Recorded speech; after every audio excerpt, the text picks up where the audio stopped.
강남 12호억 아파트 주인이 수술비 800만 원이 없어 조카에게 전화를 걸었다. 여러분, 이 한 문장을 들었을 때 어떤 기분이 드십니까? 믿기지 않으시죠? 하지만 이것은 실제로 제가 직접 상담했던 한 어르신의 이야기입니다. 서울 강남, 누구나 부러워할 만한 동네. 겉으로 보기에는 부유하고 안정된 삶 같았습니다. 그러나 심근경색으로 응급실에 실려간 순간 그는 한 가지 사실과 마주했습니다. 당장 필요한 돈이 없다는 것. 은행 장에 남은 건 고작 120만 원뿐이었고 결국 조카에게 눈물을 머금고 전화를 걸 수밖에 없었습니다. 여러분, 아이러니하지 않습니까? 집은 15억 원인데 목숨을 살리는 800만 원은 없었던 겁니다. 이 장면은 영화의 한 장면 같지만 현실 속에서 지금 이 순간에도 반복되고 있습니다.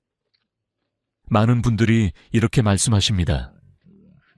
집 한 채면 노후는 걱정 없지. 하지만 그건 착각입니다. 집은 팔아야 돈이 되고 그 과정은 몇 달에서 1년 가까이 걸립니다. 응급실 침대 위에서 제 집을 팔고 돈을 마련하겠습니다. 라고 말할 수 있을까요? 불가능합니다. 더구나 급하게 팔면 시세보다 훨씬 싸게 내놔야 합니다. 그 순간 집은 안전망이 아니라 족쇄가 됩니다. 그리고 이런 장면은 단지 의료비에서만 발생하는 게 아닙니다. 동탄에 69세 할아버지 6억 원짜리 아파트를 갖고 있었지만 손주들 생일날 20만 원의 용돈조차 줄 수 없었습니다. 지갑에 3만 원뿐, 카드 한도는 이미 초과. 결국 며느리 앞에서 다음에 줄게 라는 말을 해야 했습니다. 그 순간 그의 마음에 남은 건 씁쓸함과 체면의 상처뿐이었습니다. 여러분, 지금 우리가 보고 있는 건 자산과 현실 사이의 간극입니다. 겉으로는 부자처럼 보이지만 정작 삶을 지탱하는 현금은 부족합니다. 통계청 조사에 따르면 60대 이상 가구의 3집 중 1집이 적자 가구입니다. 집값은 오르지만 지갑은 텅 비어가는 현실. 이것이 바로 오늘 우리가 함께 다뤄야 할 주제입니다. 노후의 적은 가난이 아닙니다. 불안입니다. 병원비를 낼 수 있을까? 손주에게 체면을 구기지 않을까? 갑작스러운 사고에 대처할 수 있을까? 이 불안을 잠재우는 건 부동산 시세표가 아니라 바로 통장 속에서 당장 꺼낼 수 있는 현금입니다. 집은 숫자지만 평화는 현금입니다. 이것이 오늘 이야기의 시작입니다. 겉으로는 부유해 보이지만 정작 쓸 수 없는 자산, 그것이 바로 부동산입니다. 저는 수많은 상담을 통해 이 현실을 목격했습니다. 겉모습만 보면 넉넉해 보이지만 실제로는 지갑 속 현금이 비어있는 분들, 그 간극이 사람의 마음을 얼마나 흔들어 놓는지 직접 보았습니다. 얼마 전 한 70대 부부를 만났습니다. 서울 외곽에 시세 8억 원짜리 아파트를 갖고 계셨지요. 주변에서는 노후 걱정 없겠다고 부러워했습니다. 그런데 실제 생활은 어땠을까요? 남편은 은퇴 후 국민연금만으로 생활을 이어갔고 아내는 몇 년 전부터 고혈압과 당뇨로 매달 약값만 수십만 원이 들어갔습니다. 생활비는 빠듯했고 갑자기 냉장고가 고장 났을 때 수리비 50만 원조차 마련하지 못해 카드론을 써야 했습니다. 여러분, 집값은 숫자로는 크지만 그 돈이 당장 우리 삶을 지켜주지는 못합니다. 특히 나이가 들수록 지출은 예측 불가하게 커집니다. 의료비, 손주들 경조사비, 관리비와 공과금. 젊을 때는 대수롭지 않게 넘기던 금액이 노후에는 버겁게 다가옵니다. 더 큰 문제는 이런 상황이 우연이 아니라는 사실입니다. 통계청 가계금융복지조사에 따르면 60대 이상 가구의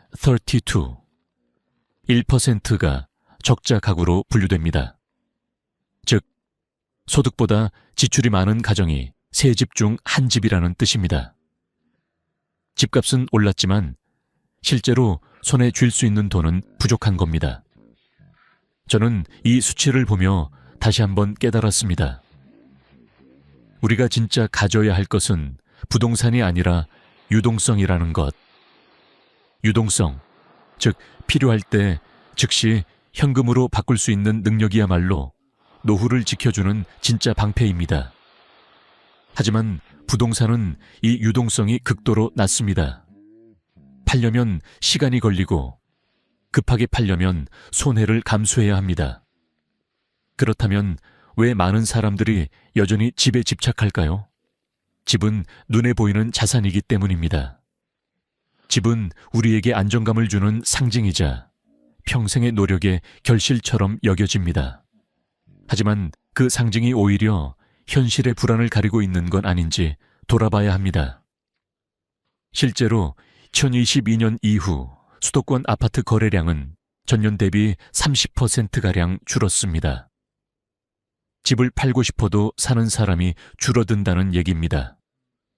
장기적으로는 고령화와 인구 감소로 인해 수요가 더 줄어들 것이라는 한국은행 보고서도 있습니다. 집은 자산이지만 반드시 든든한 자산은 아닐 수 있다는 말입니다.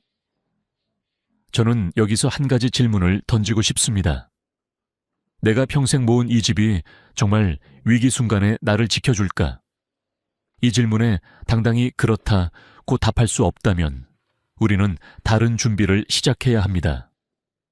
바로 당장 꺼내 쓸 수 있는 돈, 현금성 자산을 마련하는 것입니다. 여러분, 기억하십시오. 부동산은 보이지만 쓸 수 없을 때가 많습니다. 반대로 현금은 눈에는 잘 안 띄지만 필요할 때 언제든지 우리를 지켜줍니다. 부의 크기가 아니라 유동성의 크기가 노후의 평화를 결정합니다.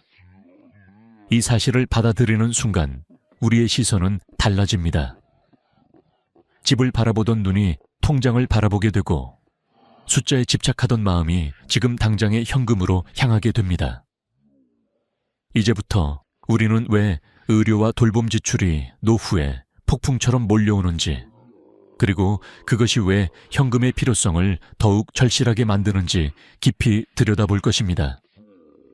나이가 들수록 가장 무서운 파도는 바로 의료비와 돌봄 비용입니다. 65세를 전후로 건강은 눈에 띄게 변하고 그때부터 돈의 흐름도 바뀝니다. 건강보험심사평가원의 자료를 보면 70대의 연평균 의료비는 60대의 2, 3배, 80대는 무려 3, 할배까지 늘어납니다. 단순히 약값이나 진료비가 아니라 갑작스러운 수술, 장기적인 치료, 그리고 간병 비용까지 합쳐지면 매달 수백만 원이 빠져나갈 수 있습니다. 얼마 전 만난 한 72세 어르신은 뇌졸중으로 쓰러지셨습니다. 다행히 목숨은 건졌지만 문제는 그 다음이었습니다. 재활치료비만 한 달에 200만 원이 넘었고 보호자가 돌볼 수 없어 요양병원에 입원해야 했습니다. 요양병원 비용은 월 150만 원 이상. 한 번 쓰러진 순간부터 매달 300만 원 이상이 고정지출로 생겨난 것입니다. 그분은 한숨을 쉬며 이렇게 말씀하셨습니다. 집은 있는데 집이 대신 병원비를 내주지는 않더군요. 보건복지부 조사에 따르면 70대 이상 노인의 3분의 1이 일상생활에서 타인의 도움을 필요로 합니다. 이는 곧 간병비, 요양원비, 홈케어 서비스 비용이 필수적으로 발생한다는 뜻입니다. 더 무서운 건 이런 지출이 단발성이 아니라는 겁니다. 넘어져서 뼈가 부러지거나 만성질환이 심해지면 몇 년 동안 꾸준히 돈이 나갑니다. 한 번 시작되면 멈출 수 없는 파도 같은 것이죠. 그렇다면 이 상황에서 집은 얼마나 도움이 될까요? 아쉽게도 거의 도움이 되지 않습니다. 집은 팔아야 돈이 되지만 병원비는 내일 당장 납부해야 합니다. 주택연금이 있지 않냐고 묻는 분들도 있습니다.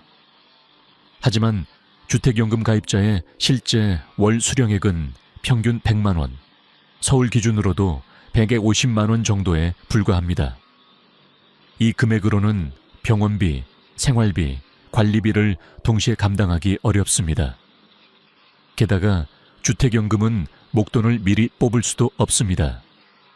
응급 상황에서는 무력한 제도라는 뜻입니다. 저는 이 문제를 심리적 관점에서도 봅니다. 노년기에 접어들면 사람은 점점 더 손실 회피 성향이 강해집니다. 젊을 때는 실패해도 다시 일어나면 되지만 나이가 들면 재기가 어렵다는 불안이 커지기 때문입니다. 병원비 고지서를 받아들었을 때 통장에 여유가 있으면 마음이 놓입니다. 그러나 여유가 없으면 불안은 공포로 변합니다. 이제 나는 어떻게 해야 하지? 하는 절망이 밀려옵니다. 실제로 연구 결과에 따르면 노인은 젊은 세대보다 같은 금액의 손실을 두세 배 더 크게 느낀다고 합니다. 그래서 현금이 없으면 심리적 고통이 더 커지고 건강 회복에도 악영향을 줍니다. 돈은 단순히 비용이 아니라 마음의 안정제 역할을 하는 것입니다. 저는 여러 어르신들에게 이렇게 말합니다. 집이 마음을 지켜주지는 않습니다. 통장의 숫자가 마음을 지킵니다. 현금이 충분히 심어 있으면 병원에서 치료를 선택할 때도, 요양시설을 결정할 때도, 손주들 앞에서 웃을 때도 주저하지 않을 수 있습니다. 선택권이 넓어질수록 삶의 품위는 유지됩니다. 의료비와 돌봄 비용은 앞으로 더 늘어날 겁니다. 평균 수명이 길어질수록 그 지출도 길어지기 때문입니다. 그렇다면 해답은 분명합니다. 노후의 안전망은 자산의 크기가 아니라 현금의 버퍼를 얼마나 준비했느냐로 결정됩니다. 지금 우리가 준비하지 않으면 내일은 불안이 우리 삶을 집어삼킬 것입니다. 이제부터는 그 현금 버퍼를 어떻게 계산하고 구체적으로 얼마나 쌓아야 하는지를 말씀드리겠습니다. 단순한 이론이 아니라 누구나 따라할 수 있는 공식이 있습니다. 그 공식을 알게 되면 노후의 그림이 완전히 달라질 것입니다. 현금 버퍼를 얼마나 준비해야 할까요? 막연히 돈을 좀 모아두면 되겠지 라고 생각하면 절대 안 됩니다. 구체적인 기준이 있어야 불안이 줄어듭니다. 저는 상담할 때 늘 한 가지 공식을 말씀드립니다. 월 평균 생활비 X 14개월 플러스 의료비 예비자금 500만 원. 이것이 노후를 지켜주는 최소한의 안전장치입니다. 예를 들어 보겠습니다. 매달 생활비가 200만 원이라면 200만 원 X 24개월 equal sign for 800만 원. 여기에 의료비 예비자금 500만 원을 더해 총 300만 원이 필요합니다. 왜 하필 24개월이냐고 묻는 분들이 많습니다. 이유는 간단합니다. 심각한 질병이나 경제적 위기가 닥쳐도 2년은 버틸 수 있어야 집을 팔든 다른 대책을 마련하든 시간을 확보할 수 있기 때문입니다. 실제 사례를 들어보겠습니다. 70세 여성 A씨는 매달 생활비가 150만 원이었습니다. 이 공식을 적용하면 150만 원, X 24개월, equal sign 3, 600만 원. 여기에 500만 원을 더해 총 100만 원이 필요합니다. 또 다른 B씨는 생활비가 250만 원이었는데 계산해보니 500만 원이 필요했습니다. 처음엔 이 금액이 너무 크다고 놀라셨지만 곧 깨달았습니다. 이 정도는 있어야 안심하고 살 수 있다는 것을 말이죠. 여기서 중요한 것은 이 돈을 어디에, 어떻게 보관하느냐입니다. 첫째, 은행 예금입니다. 보통예금, 자유적금, 그리고 중도 해지가 가능한 정기예금이 가장 기본입니다. 둘째, CMA 계좌입니다. 증권사에서 운영하는 종합자산관리 계좌인데 수시 입출금이 가능하고 이자율도 예금보다 높습니다. 다만 예금자 보호 한도가 5천만 원이라는 점은 기억해야 합니다. 셋째, MMF 머니마켓 펀드입니다. 당이 금융상품에 투자해서 안정적이고 수익률도 나쁘지 않지만 원금 보장은 되지 않으니 전체 자산의 20% 이하만 배분하는 게 좋습니다. 넷째, 6개월 이내 만기 정기예금입니다. 짧은 기간이라 급할 때 중도 해지도 가능하고 만기까지 두어도 부담이 없습니다. 저는 또 한 가지를 늘 강조합니다. 예금자 보호제도를 반드시 고려하라는 것입니다. 금융기관당 5천만 원까지만 보호되므로 예를 들어 1억을 맡긴다면 A은행 5천만 원, B은행 5천만 원으로 나누어야 안전합니다. 한 곳에 몰아두면 만에 하나 문제가 생겼을 때 돌이킬 수 없는 손실이 발생할 수 있습니다. 또 한 가지 유용한 방법은 사다리식 예금입니다. 6개월, 12개월, 18개월, 24개월로 나누어 예치하면 매 6개월마다 만기가 돌아와 현금이 들어옵니다.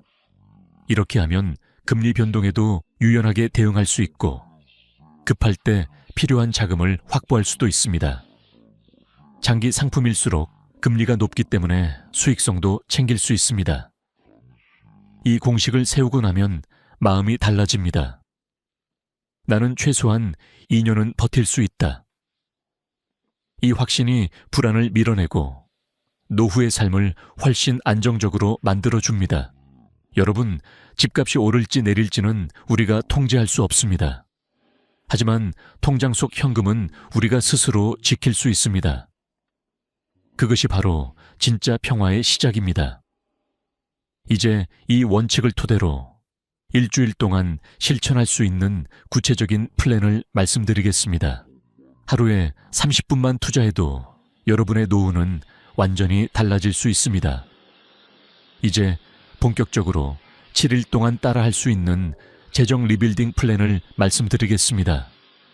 하루에 30분에서 1시간만 투자하면 됩니다. 어렵지 않습니다. 하지만 이 작은 변화가 여러분의 노후를 완전히 바꿀 수 있습니다. 첫째 날, 지출 가계부를 작성하는 날입니다. 지난 3개월간의 카드 명세서, 통장 내역을 꺼내보십시오. 식비, 관리비, 교통비, 약값, 용돈, 경조사비까지 빠짐없이 기록합니다. 여기서 중요한 건 정기적이지 않은 지출도 월 평균으로 환산하는 겁니다. 예를 들어 연 120만 원짜리 건강검진을 받는다면 매달 10만 원을 지출하는 셈으로 계산해야 합니다. 이렇게 해야 실제 생활비가 얼마나 되는지 정확히 알 수 있습니다. 둘째 날, 비상금 전용 계좌를 개설합니다. 생활비 계좌와 철저히 분리해야 합니다. 체크카드도 만들지 마시고 혹시 만들었다면 지갑에 넣지 말고 집에 두십시오. 그래야 불필요한 사용을 막을 수 있습니다. 저는 상담할 때 비상금 계좌는 평소에 보지 말라고 말합니다. 계좌를 따로 두고 진짜 위기 때만 열어야 그 힘을 발휘하기 때문입니다. 셋째 날은 만기분산 예적금을 설계하는 날입니다. 앞서 계산한 필요 금액을 6개월, 12개월, 18개월, 24개월 만기로 나누어 예치하십시오. 예를 들어 5천만 원이 필요하다면 6개월 만기 1천만 원, 12개월 만기 오내 어밤스몬 500만 원, 18개월 만기 오내 500만 원, 24개월 만기 1천만 원으로 나눌 수 있습니다. 이렇게 하면 매 6개월마다 일정 금액이 돌아와서 급할 때 현금화가 가능하고 동시에 금리 혜택도 누릴 수 있습니다. 넷째 날은 의료 지출에 대비하는 날입니다. 건강보험 본인 부담 상한제를 확인해 보십시오. 소득 구간에 따라 연간 부담 상한이 정해져 있는데 중간 소득자의 경우 약 250만 원 정도입니다. 또한 재난적 의료비 지원 제도도 꼭 알아두십시오. 갑자기 큰 병원비가 발생했을 때 가계 소득 대비 부담이 크다면 정부에서 지원을 받을 수 있습니다. 장기요양보험 등급 신청도 미리 준비하면 좋습니다. 등급을 받으면 요양시설이나 재가 서비스 비용의 80%를 건강보험에서 지원받을 수 있습니다. 다섯째 날은 금융사기 방어 체계를 세우는 날입니다. 보이스피싱 피해자의 40%가 60세 이상이라는 사실을 아십니까? 생활비 계좌, 비상금 계좌, 용돈 계좌를 구분해서 1계좌 1용도 원칙을 지키면 피해를 줄일 수 있습니다.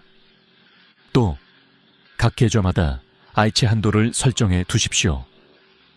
큰 금액을 이체할 때는 24시간 지연 기능을 활용하면 안전합니다. 모르는 번호에서 계좌나 비밀번호를 요구한다면 무조건 끊고 직접 은행이나 기관에 확인해야 합니다. 여섯째 날은 현금 흐름을 개선하는 날입니다. 혹시 안 쓰는 구독 서비스가 있습니까? 넷플릭스, 유튜브 프리미엄, OTT, 잡지 정기구독 등 실제로는 보지 않는데 매달 빠져나가는 비용이 의외로 많습니다. 이런 것만 정리해도 월 5만, 10만 원이 절약됩니다. 통신비 요금제를 점검하고 사용하지 않는 부가 서비스를 해지하면 또 몇만 원이 남습니다. 전기와 가스 사용 습관만 바꿔도 매달 10만 원 이상을 아낄 수 있습니다. 작은 절약이 모여 연간 수백만 원이 됩니다. 일곱째 날은 소득 다변화 미니 플랜을 세우는 날입니다. 국민연금 수급 시점을 조정해 더 많이 받을 수 있는지 확인하십시오. 작은 임대 수입도 고려할 수 있습니다. 빈방을 단기 임대로 내놓거나 주차 공간을 공유해 월 30만, 50만 원의 추가 수입을 얻을 수 있습니다. 취미를 활용해 소득을 올릴 수도 있습니다. 예를 들어 바둑을 가르치거나 요리 강의를 하거나 직접 만든 물건을 온라인에서 판매하는 것도 방법입니다. 요즘은 온라인 중고거래 플랫폼도 손쉽게 이용할 수 있지요. 이 7일간의 과정을 끝내면 여러분은 단순히 돈을 모은 것이 아니라 새로운 습관을 만들게 됩니다. 돈의 흐름을 통제하고 위기 상황에 대비하며 작은 수입을 더해 안정성을 높이는 습관 말입니다. 이 습관이 쌓이면 불안은 줄어들고 마음에는 자신감이 채워집니다. 여러분 기억하십시오. 하루 30분이면 충분합니다. 일주일 뒤에 여러분은 오늘과 전혀 다른 노후의 길 위에 서 있을 것입니다. 이제 마지막으로 노년의 품위를 지켜주는 선택권과 그것이 만들어내는 삶의 의미에 대해 말씀드리겠습니다. 노년의 삶에서 가장 중요한 단어는 선택권입니다. 선택권이 있을 때 인간은 품위를 지킬 수 있습니다. 현금이 충분히 있으면 우리는 선택할 수 있습니다. 어떤 병원에서 치료를 받을지, 어떤 요양시설을 들어갈지, 손주들에게 어떤 선물을 건넬지, 반대로 현금이 없으면 모든 결정이 타인의 손에 넘어갑니다. 집을 팔아야 하나, 대출을 받아야 하나, 자녀에게 손을 벌려야 하나. 이런 선택은 사실상 선택이 아니라 강요된 굴욕입니다. 저는 상담 현장에서 이런 장면을 자주 목격합니다. 큰 집을 가지고 있지만 관리비와 세금 때문에 힘들어하는 어르신들. 그래서 저는 다운사이징을 권합니다. 집은 줄어들지만 삶은 오히려 넉넉해집니다. 관리비도 줄고 세금도 줄고 여유 현금은 늘어나니까요. 어떤 분은 작은 아파트로 이사하며 그 차액으로 현금 버퍼를 만들었는데 집은 작아졌는데 마음은 커졌다고 웃으셨습니다. 연금 최적화도 중요합니다. 국민연금을 언제부터 받을지, 일시금으로 받을지, 연금으로 나눠 받을지에 따라 차이가 큽니다. 은퇴 직후에는 소득이 줄기 때문에 연금의 힘이 절대적입니다. 공적 연금 외에도 개인연금이나 퇴직연금의 수령 방식을 조정해 세금 혜택을 극대화하는 방법도 있습니다. 이 모든 것은 결국 현금 흐름을 안정적으로 유지하는 전략입니다. 법적 대비도 필요합니다. 치매나 중증 질환으로 판단 능력이 약해졌을 때를 대비해 성년 후견 제도를 알아두어야 합니다. 신뢰할 수 있는 가족이나 전문가를 후견인으로 지정하면 재산 관리와 법적 결정을 안전하게 할 수 있습니다. 유언장을 작성하는 것도 마찬가지입니다. 재산 분할, 장례 방식, 연명 치료 여부 등을 미리 정해두면 가족 간 갈등을 줄이고 본인의 의지가 존중됩니다. 건강 관리 역시 가장 큰 재테크입니다. 규칙적인 운동, 균형 잡힌 식사, 충분한 수면은 단순한 생활 습관이 아니라 의료비를 줄이는 최고의 방법입니다. 장기요양보험 등급을 미리 신청하고 필요하다면 민간 간병보험도 고려해야 합니다. 건강이 무너지면 돈은 순식간에 흘러나갑니다. 반대로 건강을 지키면 현금 버퍼는 오래도록 든든히 남습니다. 무엇보다 관계 자본을 잊지 마십시오. 돈만큼 중요한 건 가족, 친구, 이웃과의 관계입니다. 위기 순간에 가장 먼저 손을 잡아주는 건 결국 사람입니다. 지역 경로당, 복지관, 종교 모임에 나가보십시오. 작은 모임 속에서 얻는 정서적 안정은 돈으로 환산할 수 없는 자산입니다. 어떤 어르신은 이렇게 말했습니다. 현금은 은행에 있지만 평화는 사람 사이에 있다. 저는 이 말이 참 와닿았습니다. 이제 오늘의 이야기를 마무리하겠습니다. 여러분, 집은 숫자입니다. 그러나 평화는 당장 꺼낼 수 있는 현금에서 시작됩니다. 아무리 비싼 집을 가지고 있어도 지갑이 비면 불안합니다. 반대로 집값이 조금 떨어지더라도 통장에 여유가 있으면 마음이 든든합니다. 노년의 품위는 자산 총액이 아니라 선택권에서 나옵니다. 오늘 당장 3가지를 실천해 보십시오.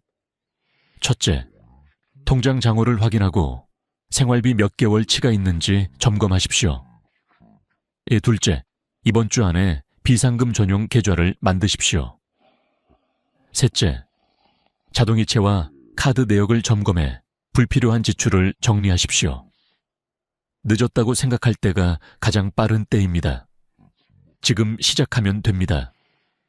여러분의 남은 인생이 경제적 걱정 없이 평안하기를 진심으로 기원합니다. 이 영상이 도움이 되셨다면 좋아요와 구독 부탁드립니다. 앞으로도 여러분의 마음을 지켜드릴 이야기로 찾아뵙겠습니다. 감사합니다.